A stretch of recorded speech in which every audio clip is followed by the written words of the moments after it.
व्यर्थ की बातें नहीं। राधे राधे गुरुजी। जी। गुरुजी मेरा ये प्रश्न है कि भगवान का एक ही नाम मोक्ष की प्राप्ति करा देता है, फिर हमको नाम बार बार क्यों लेना चाहिए? एक ही नाम मोक्ष की प्राप्ति करा देता है तो नाम बार बार क्यों लेना चाहिए? इसलिए बार बार लेना चाहिए क्योंकि बार बार लेने से करोड़ों जन्मों में जो किए गए पाप हैं हमसे, उस नाम का जाप करने से करोड़ों जन्मों में किए गए पाप से मुक्ति मिल जाती है। तो हम पूर्व जन्म के पापों को भी समाप्त कर ले जब उस नाम में सुविधा है कि उस नाम जप से जन्म जन्म के पाप मिट जाते हैं, तो नाम जप कर लेना चाहिए। बार बार नाम जप इसलिए करना चाहिए क्योंकि एक नाम जप से मुक्ति मिल जाती है, पर वो एक नाम कैसा होना चाहिए? राम राम सब कोई कहे, दशरथ कहे न कोई। एक बार दशरथ कहे तो कोटि यज्ञ फल होए। आपकी 10 इंद्रियां हैं, 5 ज्ञानेंद्री प्लस 5 कर्मेंद्री। क्या वो इंद्रियां हमारी कंट्रोल हो चुकी? उन इंद्रियों को, उस मन को वश में करने के लिए भी नाम जप करना पड़ता है कि पहले नाम जप करेंगे तो नाम जप से पाप नष्ट होंगे। पहले मन वश में होगा, फिर इंद्रियों का संयम बनेगा, फिर पाप नष्ट होंगे, फिर जब करते करते करते करते फिर उसी नाम से मोक्ष भी प्राप्त होगा। एक दिन में कितने नाम जप करने चाहिए? अधिक से अधिक जितना हम रोज 21,642 श्वास लगभग रोज लेते हैं।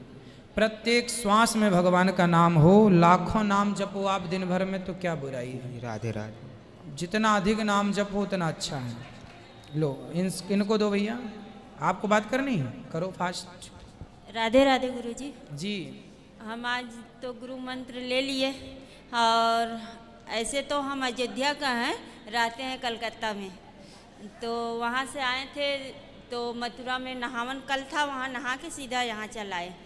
तो मंत्र ले लिए, लेकिन अब मंत्र ले लिए तो सुबह उठ के हमको जैसे भोजन पानी बनाने में, बच्चा को स्कूल छोड़ना है, तो कोई बात नहीं, आप अपना कार्य कर लो, फिर मंत्र जप लेना। जप लेंगे। इनको दो बात कराएंगे आप। जय श्रीमन नारायण गुरुजी। जय श्रीमन नारायण। गुरुजी के चरणों में कोटि कोटि प्रणाम। खुश रहिए।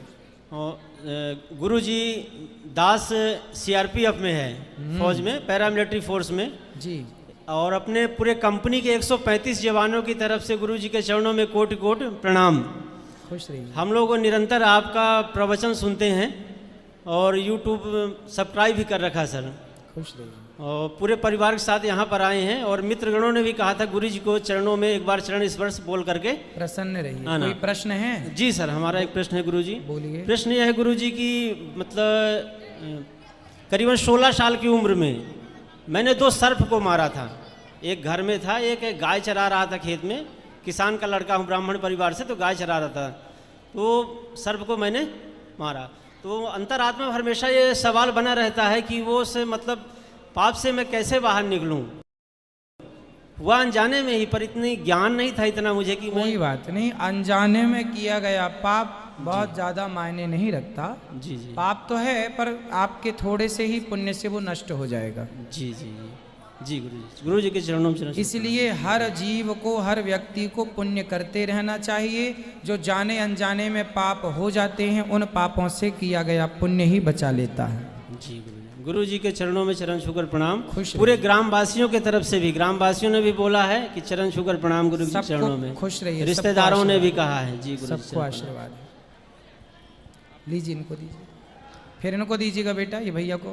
गुरु जी श्रीमन नारायण। हाँ जी। मेरा प्रश्न ये था कि मैं आज गुरु मंत्र तो ले चुका हूँ, लेकिन मैं योगोपवीत जो धारण करना होता है, मैं ब्राह्मण बन, अच्छा ठीक है, नहीं है, लेकिन जिसके जो ब्राह्मण को कहते हैं द्विज, तो आप द्विज कब बनेंगे? ब्राह्मण का जन्म 2 बार होता है, एक माँ के गर्भ से जन्म, और दूसरा जब यज्ञोपवीत धारण करते हैं तो वो एक नया जन्म संस्कार होता है। तो आप द्विज फिर कैसे कहलाएंगे यदि यज्ञोपवीत नहीं है तो? बेटा ब्राह्मण हो तो फिर ये तो सौभाग्य की बात है कि आप ब्राह्मण हो, तो यज्ञोपवीत पहनने में क्या बुराई है? आप नहीं पहनोगे तो आपके बच्चे आने वाले समय में आपके बच्चों को ये पता नहीं होगा कि वो ब्राह्मण हैं, भूल जाएंगे। उन्हें पता ही, आज भारत देश में लाखों लोग ऐसे हैं जिन्हें ये नहीं पता कि हमारी जात क्या है, हम ब्राह्मण हैं कि क्षत्रिय हैं कि वैश्य हैं कि शूद्र हैं, हमारा गोत्र क्या है, हमारी कुल देवी क्या है, हमारे कुल देवता क्या। लाखों लोग ऐसे हैं और वो केवल आप जैसों के कारण हैं कि आप अपनी संस्कृति का पालन नहीं करते, तो आने वाले बच्चे सब देखते नहीं हैं, भूल जाते हैं। आपका ये भागवत सुन करके तो हमारी आंखें खुली हैं, तभी तो मैं तो आपसे अब पुनः गुरु यज्ञोपवीत कराओ अपना, हाँ? अब यज्ञोपवीत संस्कार फिर से कराओ अपना, और कराओ और फिर यज्ञोपवीत धारण करो। अच्छा, यदि कोई ब्राह्मण यज्ञोपवीत उतार देता है, यदि यज्ञोपवीत आपने उतार दिया है तो फिर से आपका यज्ञोपवीत होगा। यज्ञोपवीत कराइए और हो जाता है, यहाँ बहुत ज़्यादा परेशानी होने की जरूरत नहीं है, हो जाएगा, फिर धारण कीजिएगा। अच्छा, उसके बाद गुरु मंत्र वगैरह जैसे लिए हैं उसका पालन मंत्र करें। तो जाप करते रहो, पर यज्ञोपवीत जरूरी है।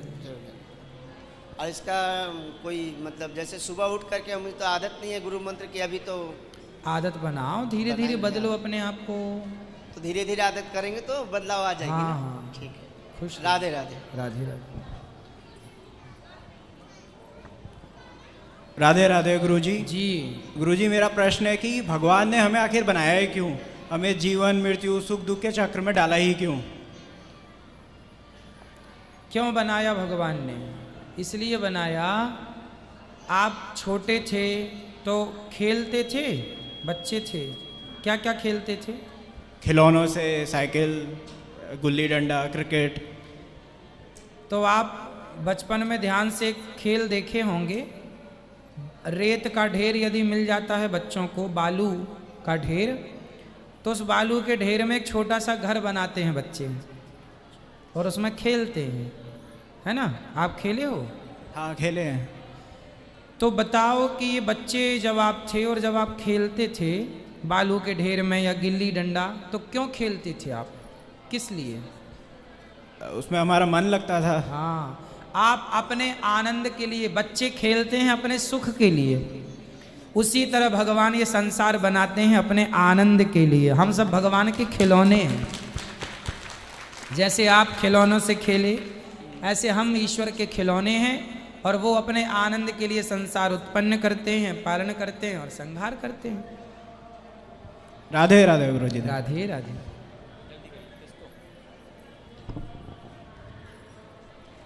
जल्दी करिए। राधे राधे गुरुजी। राधे राधे। गुरुजी, मैं ये पूछना चाहती हूँ कि राधा जी की शादी कृष्ण जी से कब हुई थी? भांडीर वन में जी। ये तब हुई थी जब भगवान वृंदावन में रहते थे। जी, तो फिर राधा जी को भगवान अपने घर क्यों नहीं लाए? लाए, क्यों नहीं लाए? भगवान और कृष्ण और राधा अलग अलग थे ही नहीं कभी, जो अलग है ही नहीं उसे। तो जैसे रुक्मणी जी को, सत्यभामा जी को घर लाए, तो राधा जी को क्यों नहीं लाए? लाए हैं घर, कोई अलग थोड़ी थे भगवान राधा रानी से। और वही राधा रुक्मणी बन गई। जब द्वारिकाधीश का विवाह रुक्मणी जी से हुआ, तो रुक्मणी जी कौन है? राधा ही रुक्मणी बन गई। धन्यवाद गुरुजी। राधे खुश राधे। रहिए, खुश रहिए। गुरुजी राधे राधे। राधे राधे। दास कमल बेंगलोर से आया है और मेरठ के रहने वाले हैं हम। आपके 3 साल से जुड़े हुए हैं। आपकी प्रश्नोत्तरी और कथा काफ़ी सुनते हैं और काफ़ी कुछ मार्गदर्शन मिला। आपका बहुत बहुत धन्यवाद। खुश रहिए। इसी तरह से आशीर्वाद बना रहे। प्रसन्न रहिए, खुश रहिए। प्रश्न तो सारे जवाब मिल ही जाते हैं प्रश्नोत्तरी में, और कुछ आपकी कथाओं से हमने क्या अच्छा लगा वो बताना चाहता हूँ। बताइए क्या अच्छा लगा। एक तो आपके द्वारा जो जितनी भी सेवाएं चल रही हैं बहुत अच्छी चल रही हैं और ऐसे ही चलती रहे और हम लोग आपके सेवाओं में सहयोग करते रहे, ऐसा आशीर्वाद बनाए रखें। बिल्कुल। और कथाओं में क्या अच्छा लगा, कथाओं में आप जो कथा को साइंस विज्ञान से और जो है शिक्षा से जोड़ के, संस्कारों से जोड़ के जो बताते हो वो बहुत अच्छा लगता है। तो ताकि जो है विज्ञान समझने वाले भी लोग आपकी कथा को ध्यान से सुनते हैं जी। और जो संस्कार भी समझाते हो आप, अच्छे से समझाते हो, तो सभी लोग सुधर रहे हैं, अच्छे बन रहे हैं सब लोग, तो ये बहुत अच्छा लगा। ऐसे ही सब और ये आप गुरुकुल भी खोल दिया आपने अभी, उसमें से जो बच्चे निकलेंगे बड़े संस्कारी निकलेंगे और देश के लिए बहुत नाम करेंगे। मैं भी एक रिटायर्ड आर्मी से हूँ। अच्छा। रिटायर्ड हूँ, अभी 26 साल सेवा दी अब सेना में। प्रश्न तो नहीं है, प्रश्न बस एक संशय शुरू से ही था। बोलिए बोलिए। कि हम लोग ऋषि मुनियों की संतान है आप बताते हैं, हाँ, और बंदरों की नहीं है, ये विज्ञान ने ऐसा बताया। ठीक है। लेकिन मुझे लगता है विज्ञान ने भी कुछ ऐसा कुछ गलत नहीं बताया। ठीक है। क्योंकि बंदर और इंसान सभी तो भगवान की संतान है, तो हम संतान... एक तरीके से हम भाई भाई तो हुए कम से कम। देखिए, हम प्रकृति को अपना मानते, हमने पराया कब माना? दुनिया हमें थोड़ी सिखाएगी कि तुम सबको अपना मानो। अरे हमने दुनिया को सिखाया, वसुधैव कुटुंबकम की बात हमने की है, भारत ने की है। दुनिया थोड़ी हमें बताएगी कि आप किसकी संतान हैं। भाई बंदर, गाय, कुत्ता, बिल्ली, ये सब मनुष्यों के पास रहने वाले जीव जंतु हैं। चींटी है, मछली है, ये इंसानों का संबंध तो मछली से रहा है, बंदरों से रहा है। हम तो हनुमान जी की पूजा करते हैं, हनुमान जी बंदर रूप में है, बिल्कुल संबंध रहा हमारा बंदरों से। बंदरों से संबंध है, हम प्रकृति के उपासक हैं। हमारा तो तुलसी से संबंध है, हमारा वटवृक्ष से संबंध है, हमारा तो पीपल से संबंध है, हमारा तो नीम से संबंध है, इनकी आंवले से संबंध, पूजा करते हैं। आंवला नवमी आती तो आपकी अम्मा आंवले की पूजा करती है। तो हमारा तो नदियों से संबंध। माँ कहते हैं, पूरी दुनिया में नदियों को माँ कहने वाला केवल हिंदू है, सनातनी है। समुद्र को देवता कहने वाला केवल हिंदू है, सनातनी है। पहाड़ों की परिक्रमा लगाने वाला, पर्वतों को पूजने वाला केवल हिंदू है। प्रकृति के जितने बड़े उपासक हम रहे हैं, हम सनातनी रहे हैं, इतना बड़ा कोई कभी नहीं रहा है ना। दुनिया हमें क्या सिखाएगी कि तुम प्रकृति को भूल गए कि जान गए? अरे पगले, हम तुम्हें बताए हैं प्रकृति को पूज कर। और बंदर हमारे आसपास रहने वाले पूरक हैं, हम बंदर की संतान नहीं हैं। हम आपके संबंधी हैं पर आपकी संतान नहीं है। संबंधी और संतान में अंतर है। हम बंदर हमारे सहयोगी रहे, सदा से मंदारी बंदर को नचाता आया है। मनुष्य की रोजी रोटी चलाने में बंदरों का भी योगदान है। मंदारी बंदर की रोटी खाता है, अर्थात बंदर को नचा कर। तो मंदारी बंदर को सदियों से नचा रहा, राम के जमाने में नचा रहा है, अनादि समय से। तो बंदरों का हम इंसानों से संबंध है। जहाँ गांव में इंसान रहते हैं, उसी गांव के पेड़ पौधों पर बंदर रहते हैं। इंसानों का संबंध कुत्ते से है। जिस गांव में इंसान रहते हैं, वहीं गली में कुत्ते भी रहते हैं। जिस घर में इंसान है, गाय से संबंध पुराना है, गाय भी रहती है। हम चिड़िया, गौरैया आंगन में जब बैठ के खाते हैं तो गौरैया फुदक फुदक के आती है, उसको भी दाना। तो पक्षियों से, पशुओं से हमारा पुराना संबंध है। ये हमारे संबंधी हैं, ये प्रकृति का हिस्सा है। हम अब कहने लगे कि बंदर, अब हम तुम्हारी बेटे हैं, तुम हमारे बाप हो, ये कहाँ सत्य है साहब? ये सही है।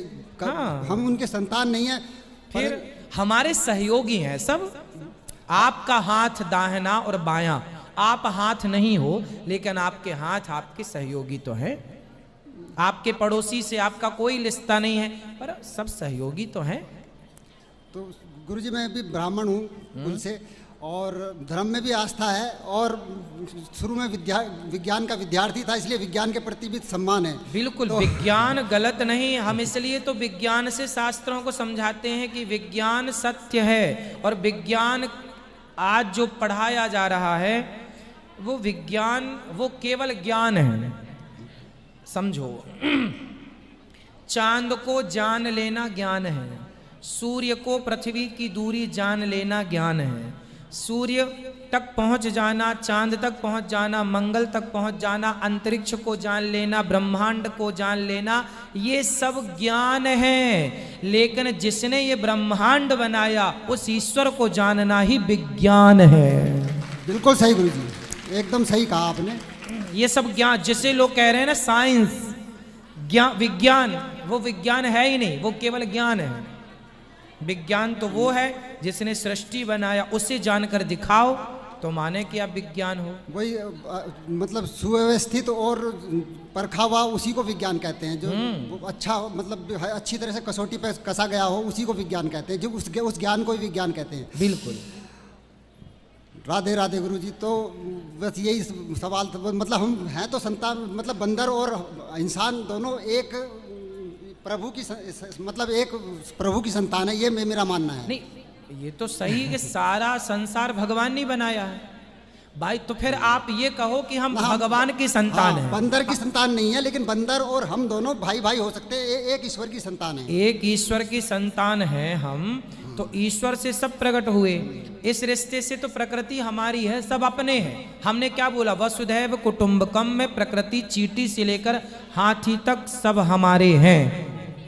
ये आ गया।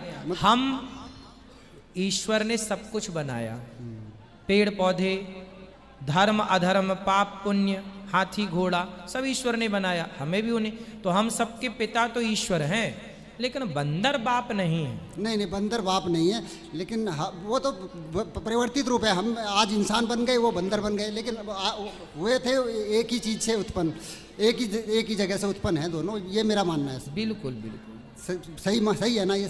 हाँ, हम सब ईश्वर की संतान है, कोई बुराई नहीं। राधे राधे गुरु जी, धन्यवाद।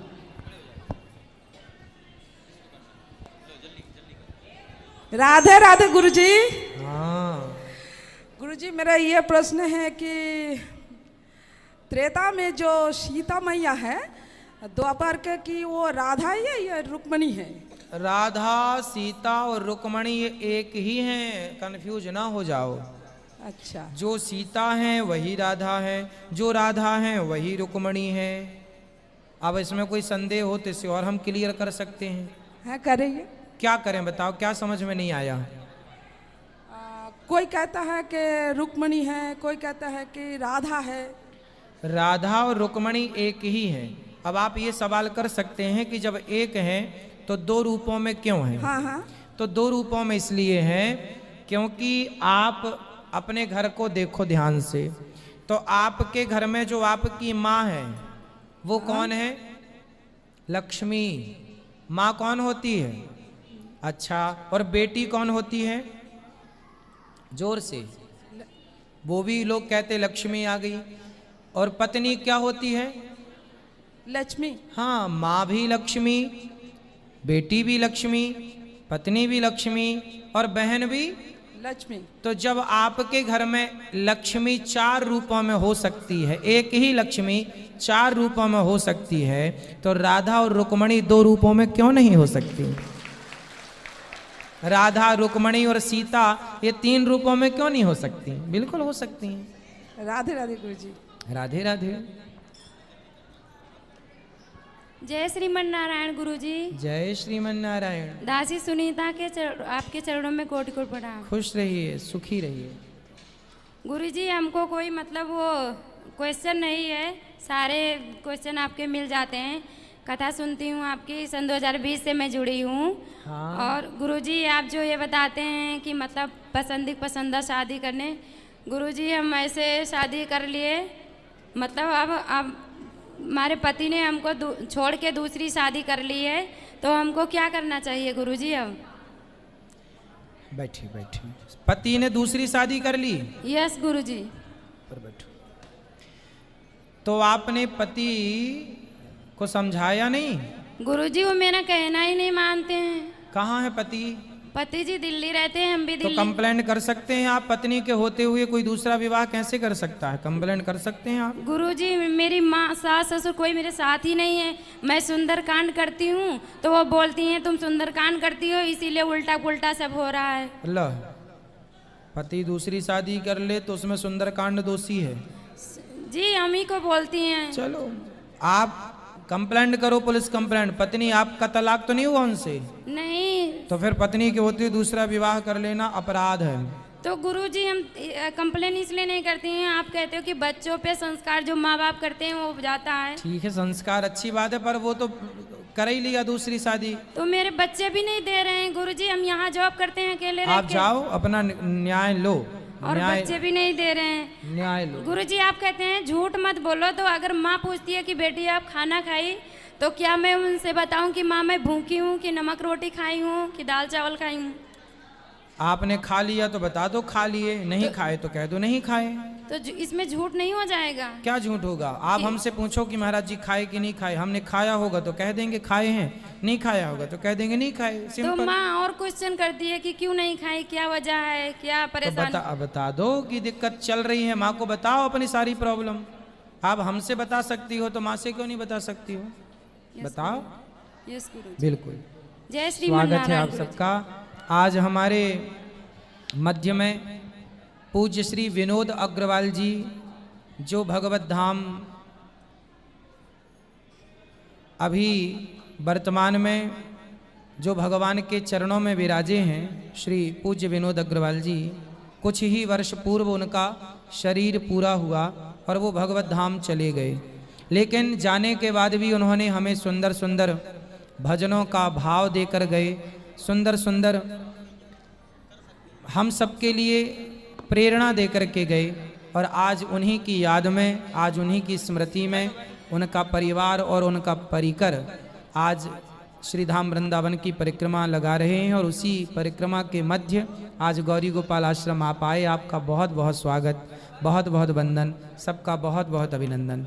आप लोगों ने दर्शन किया वृद्ध माँ का, प्रसादी का।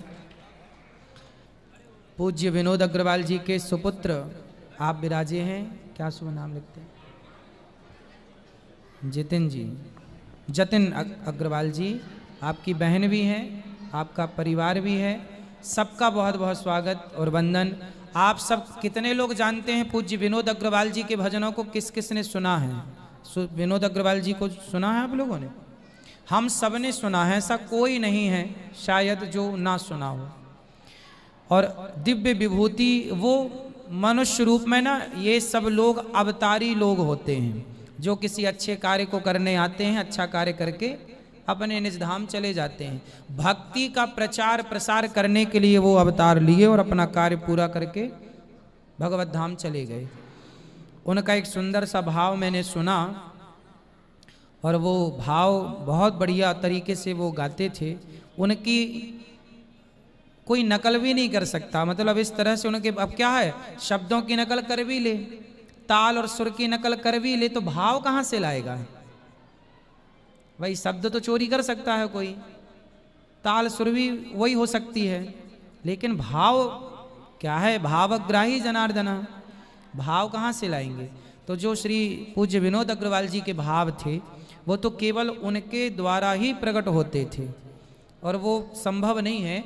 युग पुरुष हैं, आते हैं और हम सबको सही मार्गदर्शन देते हैं। भजनों के माध्यम से उन्होंने सब कह दिया। उन्होंने कहा, पूज्य बिंदु जी का पद गाते थे बड़े भाव से। देखो पद तो पहले भी हम लोग सुनते थे, लेकिन इतने अच्छे ढंग से उन्होंने जो किया, गाया, वो अद्भुत। उनकी पुस्तिका भजन की भी हमारे पास पहुंची है, और उनके बड़े भैया हैं जो, या छोटे भैया हैं, बॉम्बे रहते हैं, हाँ चाचा, वो आए थे और उनके माध्यम से चर्चा हुई। और उस पुस्तिका में भी ये पद लिखा है, उनका भाव कि कन्हैया को एक रोज रोकर पुकारा, कृपा पात्र किस दिन बनूंगा तुम्हारा। कन्हैया को एक रोज रोकर पुकारा, कृपा पात्र किस दिन बनूंगा तुम्हारा। कितना सुंदर वो गाया करते थे और कितना सुंदर उनका भाव था। गाते गाते वो रोया करते थे, और वो आंसू जो थे ना, वो आंसू जो टपकते थे उनकी आंखों से प्रेम में, वो किसी भक्त के ही आंसू हो सकते हैं। जब व्यक्ति भाव में डूबता है और भगवान के प्रेम में, मतलब वो रियल प्रेम था उनका, एक सच्चा। आप बड़ भागी हैं कि आपने ऐसे महापुरुष के घर में जन्म लिया और उनके पुत्र होने का सौभाग्य आपको मिला। और हमारा भी सौभाग्य है कि हम भी उनको प्रत्यक्ष रूप में, तो देखिए उस समय नहीं थे वृंदावन में हम, पर सुना करते थे, प्रत्यक्ष तो दर्शन नहीं हो पाया, पर यूट्यूब पर लाइव प्रोग्राम जब चलते थे तो दर्शन हो ही जाता था। लेकिन आपका दर्शन हो गया तो ऐसा लग रहा कि पूज्य महाराज जी का दर्शन हो गया। और आप सब बड़े भाग्यशाली हैं। और वो दिव्य पुरुष थे, युग पुरुष। ऐसे लोग कभी कभी आते हैं किसी सुंदर कार्य के लिए और सुंदर कार्य करके अपने निज धाम चले जाते हैं। ऐसे पूज्य महाराज जी की स्मृति में, पूज्य श्री विनोद अग्रवाल जी की स्मृति में आज वृंदावन की परिक्रमा आप और आपका पूरा परिकर लगा रहा है। बहुत बहुत शुभकामनाएं आप सबके लिए। उनकी लाइनें जो हैं वो मैं आपको गुनगुना दूं दो। उनकी तरह तो मैं नहीं गा सकता, उनकी तो बात ही अलग है। कन्हैया को एक रोज रोकर पुकारा, कृपा पात्र किस दिन बनूंगा तुम्हारा। मेरे साथ होता है प्रतिक्षण तमाशा, है आँखों में आंसू और दिल में निराशा।